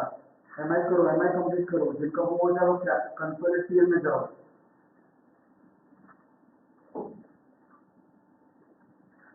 कैलकुलेशन ऑफ एमआई, इनके पास 2 लाख का 25% हिस्सा है। 2 लाख के बजे टोटल पेड अप कैपिटल। और एक बात सुनो, विजुअल मेमोरी बोलते हैं इसको। हमेशा ये याद रखना कि कॉस्ट ऑफ कंट्रोल में अगर 2 लाख का 75 है तो यहाँ पे सिंपली 75 के बदले 25 होगा। विजिबल मेमोरी रखो। और 3 चीज एओपी टेबल से, share of capital profit, share of revenue PL और शेयर ऑफ रेवेन्यू रिजर्व। बोल बेटा 12,500। हाँ 1 2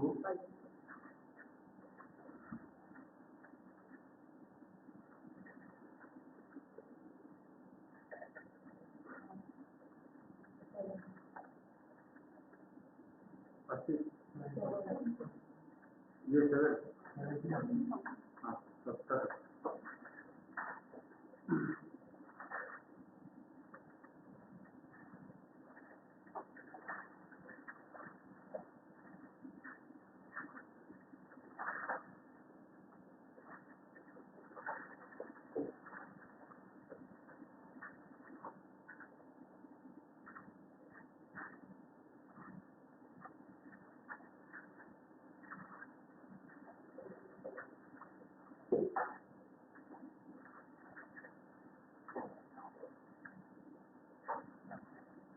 ये 78 में से सबका हुआ 70। नेक्स्ट बेटा कंसोलिडेटेड पीएल वर्ड बोलना, लिखा हुआ है तो भी बोलना। खुद बढ़ाओ, आगे बढ़ाओ।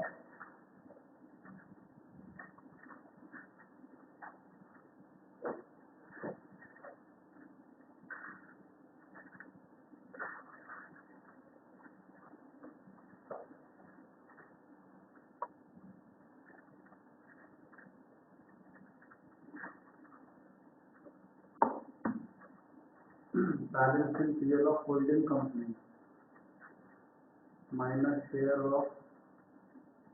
पहले इससे काबू करने का कोशिश करो कि बच्चे ये राइट हो जाए, फिर अमाउंट के साथ खेलो।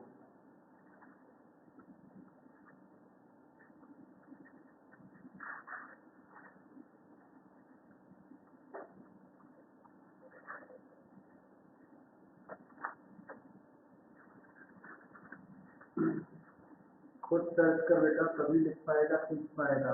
वर्ड ढूंढो, पीएल का कहाँ पर है।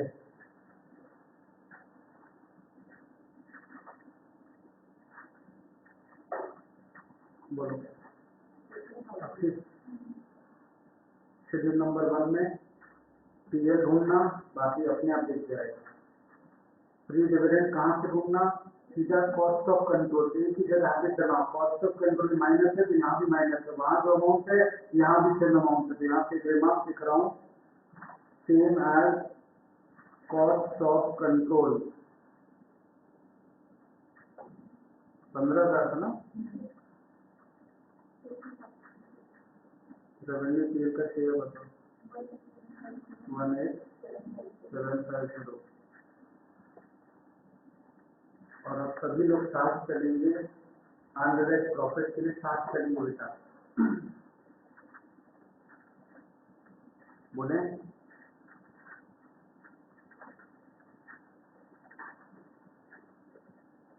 इंफॉर्मेशन नंबर 1, 2, 3 पूरी तरह हो चुका है, 4 समझाना हो चुका है, 5 पढ़ रहे हैं। पढ़े बेटा। Creditor of B limited include 12,000। इतना पढ़ते ही म्यूचुअल सेट ऑफ डिसाइड हो गया, सिर्फ दो शब्द से क्रेडिटर इंक्लूड से डिसाइड हो गया 12,000 सेट ऑफ है। इसी में यूआरपी भी छिपा हुआ है। अगर मेरा क्रेडिटर 12,000 है, मतलब मैंने 12 का सामान खरीदा होगा तुमसे, तभी ना 12 का क्रेडिटर बना बेटा। Purchase account debit to creditor किया हो तभी तो मेरे पास में सामान आया है। For the goods supplied by A company, कौन किसको बेचा नहीं मत सोचना, कौन किससे खरीदा मत सोचना, सिंपली सेटअप हो गया 12। As a profit of 25% on sales, यानी जो प्रॉफिट पहले से सेल्स पर है। तो 12,000 से सामने वाले ने 25% कमाया, लेकिन 1/3 of such goods is still in stock. तो वो लाइन दोहराओ बेटा। यूआरपी हमेशा अनसोल्ड गुड्स से निकलता है। इस समय अनसोल्ड खाली में सजा के नहीं है 8,000 लाख सम की तरह। यहाँ पे थोड़ी सी मेहनत है। 12 का सामान बिका था, उसमें से 1/3 सामान अभी भी स्टॉक में है, यानी 12 का 1/3 बराबर चले बोलना क्या कैलकुलेट उठा है यार। 12 का 1/3 4 का सामान बचा हुआ है, जो बचा हुआ है उसके ऊपर प्रॉफिट रेशियो है 25 से, लेकिन जो पहले से सेल है तो कन्वर्ट करने की दरकार नहीं है, क्योंकि आपका कहीं भी लाइन में कॉस्ट नहीं लिखा हुआ है, कॉस्टिंग नहीं लिखा हुआ है, मतलब पूरा सेंटेंस सेलिंग प्राइस पर है। तो 4,000 का 25%, 1,000। इस बात को आपको लिखना, स्मूथ आपको संभालना है पहले कि आप पहले लिखे अच्छा 12 का सामान बिका था, उसमें से 1/3 अभी भी अनसोल्ड है, फिर लेते जाना, और इसमें प्रॉफिट रेशियो 25% है। ये प्रॉफिट परसेंट, कोई हड़बड़ी करना ही नहीं, पैनिक करना ही नहीं, एक फॉर्मूला पकड़ना, अनसोल्ड पे profit ratio.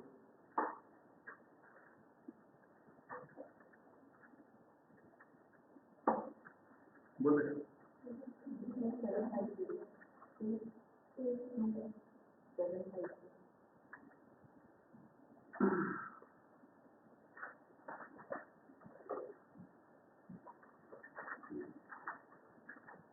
last consolidated reserve beta, balance in the reserve of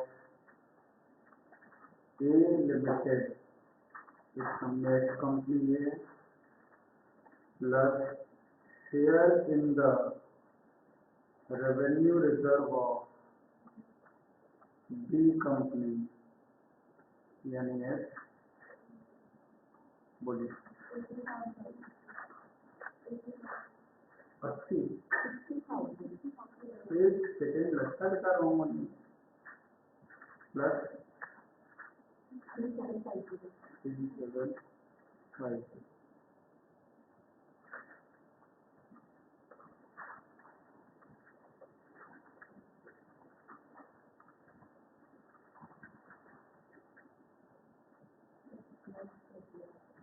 plus कर दिए, प्लस ही होगा। आप इस पे क्यों बिलीव कर रहे हैं, अपने लॉजिक पे चलिए। प्रॉफिट तो प्लस होगा, ठीक। चलिए बैलेंस शीट बनाएंगे।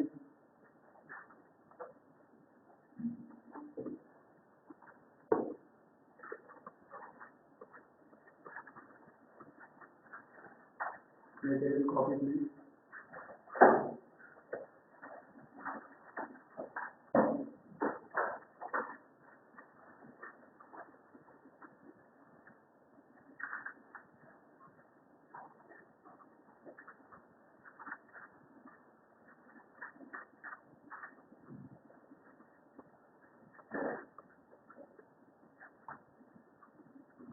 क्वेश्चन नंबर 3,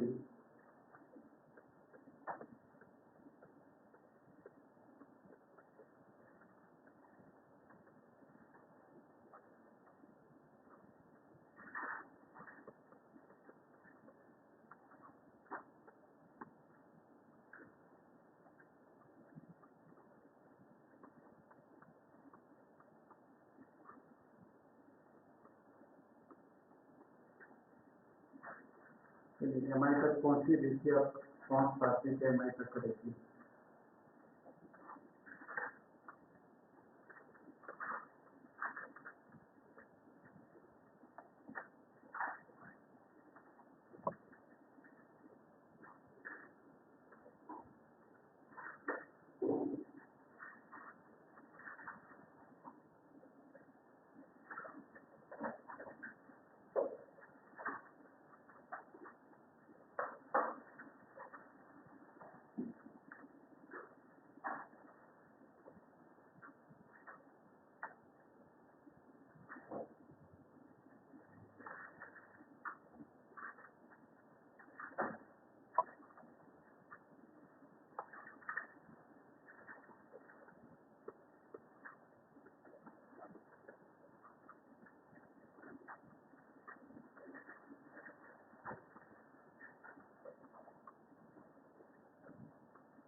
कैपिटल किसका आएगा बच्चों, लॉजिक बोलो पहले। होल्डिंग का कैपिटल है 7 लाख, 40,000 शेयर ऑफ ₹10।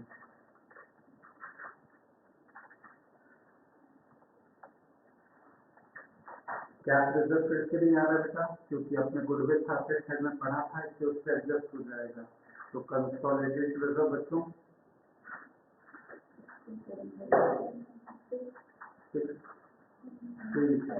इस बार इनर कॉलम में जोड़ के दिखा दे रहा हूँ कि वैसा कैसे लिखते हैं।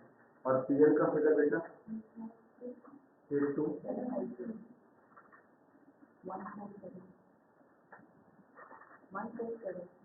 चेक करो आप।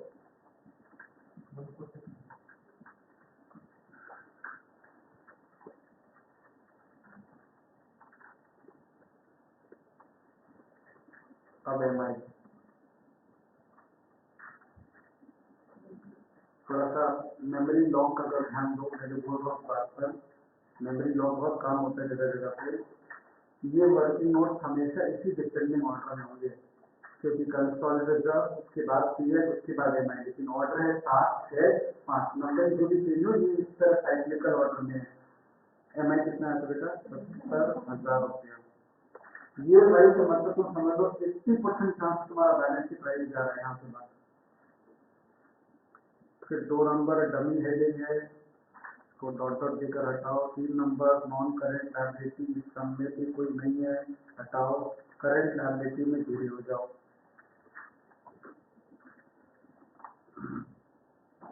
सम पे ध्यान दो, ये ट्रेड पेएबल, इसके नीचे क्रेडिटर्स और बिल्स पेएबल। स्मार्ट आदमी की तरफ बिहेव करो। क्रेडिटर का दोनों फिगर जो दिख रहा है पहले लिख कर बैठ जाओ, सेट ऑफ है नहीं है बाद में सोचना। बिल्स पेएबल का दोनों फिगर लिख कर बैठ जाओ। तो ये बच्चे 40 + 25, बिल्स पेएबल का 45 + 15। और अब सेट ऑफ देखो, क्रेडिटर्स वाला लाइन पढ़ो, ऐसे नहीं तुक्के में लाइन पढ़ो।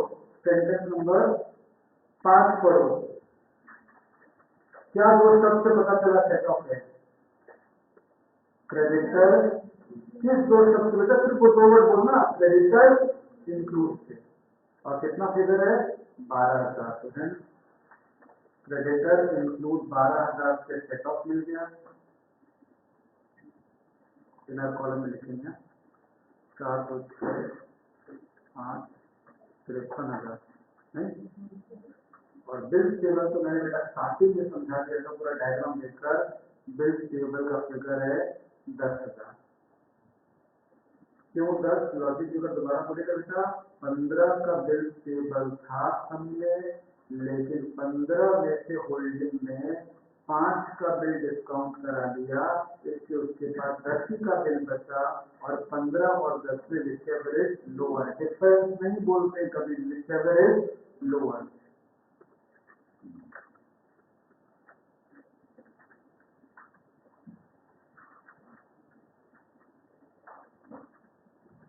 तो यहाँ पे 50,000 ये बाहर चला गया।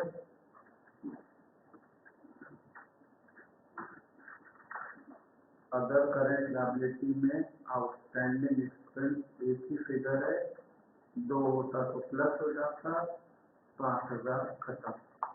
टोटल कर दो, बैलेंस शीट डन। 7245। चलो असेट से आगे बढ़ो बच्चों, देखो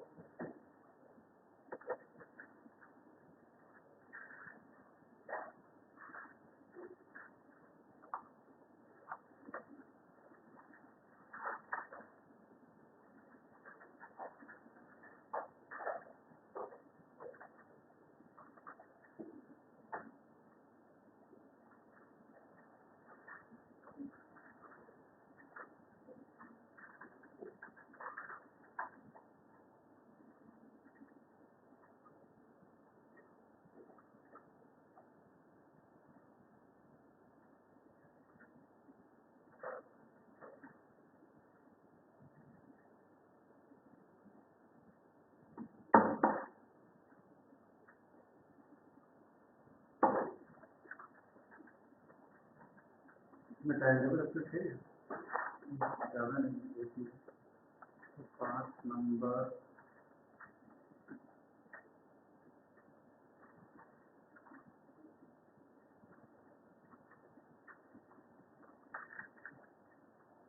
इसको बच्चों एक बार स्क्रीन पर लिखो, एक बार ऐसे भी लिख सकते हैं। फिक्स्ड असेट के बगल में टैंजिबल, इसके नीचे प्लांट पे लिखिए, 2-3 हो तो लैंड, प्लांट, फर्नीचर जो भी आए लिख दिया। और फिर बी नंबर फिक्स्ड असेट, इससे क्या होगा, तुमको बोलने में लिखने में सुविधा और मिल जाएगी। प्लांट बताओ कितना बेटा, कोई पंगा नहीं है ना, मतलब सिंपल एडिशन है। तो 160 प्लस तो 340।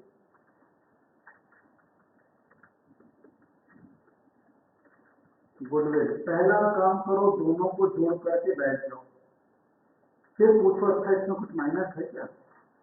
लॉजिक सोचो, गुडविल से साफ और निर्मला, इसका निर्मला क्या प्रेशर माइनस होता है, क्या प्रेशर कॉस्ट ऑफ कंट्रोल से आता है, वो आया होगा, कितना आया था 41,500।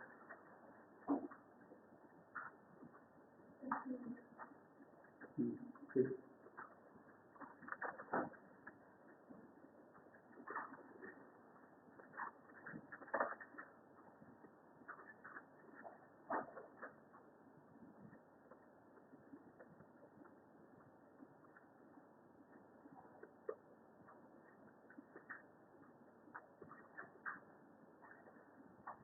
देखते रहना बेटा।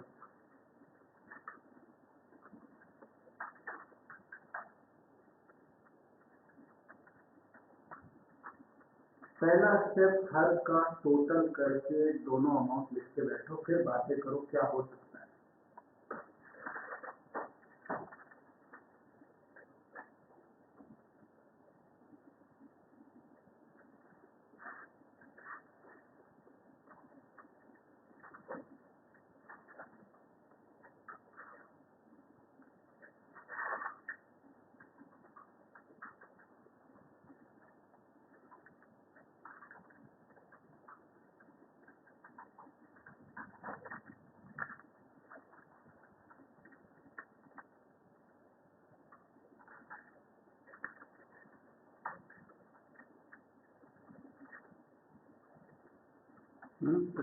हुआ इन्वेंट्री सुन के मन में क्या वर्ड आता बच्चों, युवार्थी। तो ऐसे रिमार्क्स लिखना, बात के लिए मत छोड़ना। युवार्थी 100-1000 आया था, कहाँ देखना चाहिए, कौन से घर में छापना पड़ता है बेटा, पलट के देख रहे हो, पलटने से पहले बताओ ना कौन से घर में युवार्थी लिखते हो, कौन से शब्द लिखते हो। सीपीएल कंसोलिडेटेड, अब जाओ सीपीएल में इसका टारगेट सोचो, 1,000 वहां पर है, ये 1.5 लाख हुआ।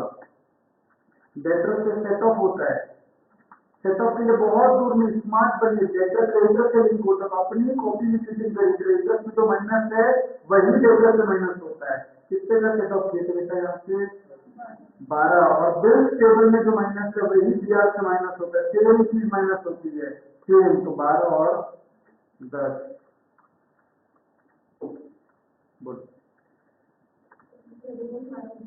70 और दिया का 80। अब ये मैं इनर में लिखता हूँ, पार्डन में इनर होके बाहर चला जाएगा और कैश में कोई पंगा है ही नहीं।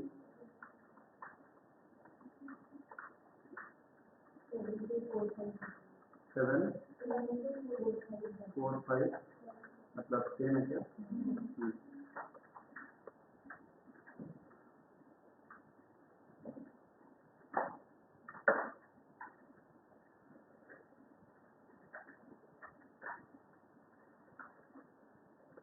और यहाँ सेट ऑफ के बगल में एक aspect 1, set of is same in debtor and creditor. Set of amount कर ले, set of amount is same in debtor creditor.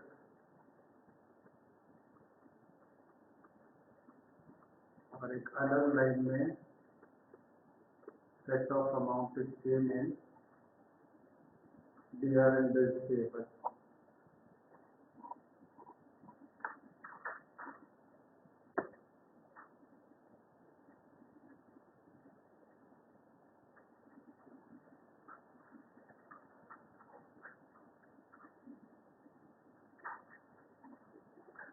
ठीक बेटा,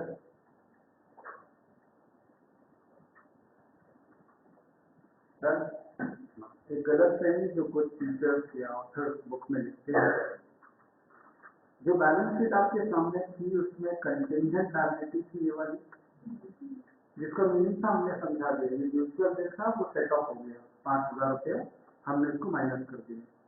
ये कंटिंजेंट लायबिलिटी भी क्वेश्चन पूछ रहा हूँ, कंसोलिडेटेड बैलेंस शीट के नीचे आएगी, आनी चाहिए या नहीं आनी चाहिए? क्यों नहीं आनी चाहिए और क्यों आनी चाहिए?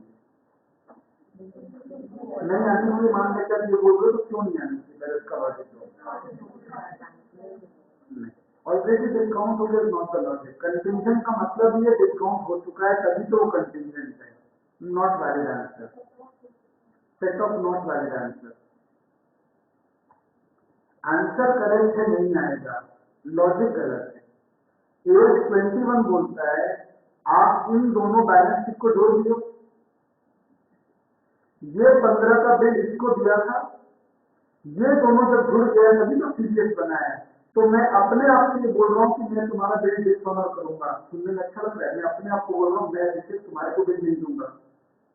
तो होल्डिंग कंपनी को ये 15 का बिल दिया था, होल्डिंग ने बैंक को दे दिया, बैंक पैसा सब्सिडरी से लेने जाएगा, सब्सिडरी होल्डिंग दोनों एक ही बैलेंस शीट में विराजमान है जिसका नाम है सीपीएफ। तो मैं अपने आप को थोड़ी बोलूंगा मैं पैसा नहीं दूंगा। इससे अब कंटिंजेंट लायबिलिटी नहीं लिखा जाएगा क्योंकि ये म्यूचुअल बिल है। ये 5 सेटअप हो गया नहीं बोलना चाहिए, दोनों म्यूचुअल बिल है, मिरर बिल है। अब एस और एस अलग अलग नहीं है भाई साहब, सीबीएस में दोनों एक बुक्स में जुड़ चुके हैं, डीआर के साथ वेजिटेबल बिल स्टोर के साथ। इसलिए अब हम नहीं लिख सकते, इसको नहीं लिखना चाहिए एज पर 821, इसको नहीं लिखा जाएगा बैलेंस शीट के नीचे। एक लाइन लिख के खत्म करें, उसी बैलेंस शीट के नीचे लिखे ना, कॉपी में लिखे ना जहाँ बैलेंस शीट है, as per 821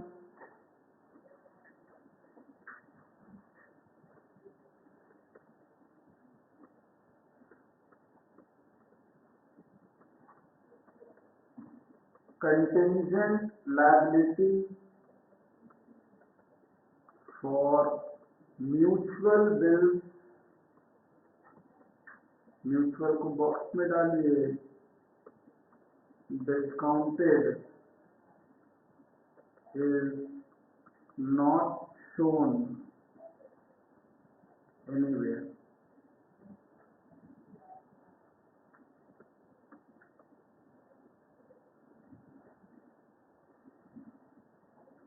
is not shown anywhere।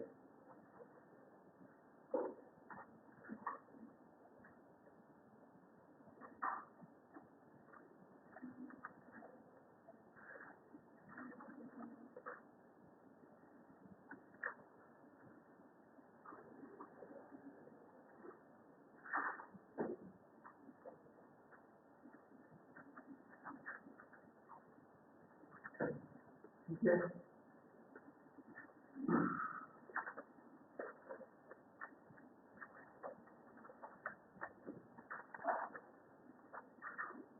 Question number 12 देख लो ना, हो गया था क्या, नहीं हुआ था। क्वेश्चन 13 तो हुआ था, हमको याद आ रहा है, उससे पहला पंक्ति हुआ था ना। तो question 12 is just like question 13 को प्रैक्टिस करने, मतलब एकदम हल्का कंसेप्ट वो कंप्लीट कर लेना है, उसमें कुछ भी नहीं डिग्री ऑफ होल्डिंग तक वहाँ ब्रैकेट में लिखा हुआ होगा, इन्वेस्टमेंट के बगल में 80% मतलब डिग्री ऑफ होल्डिंग कर दी, तो सब कुछ सिंपल है।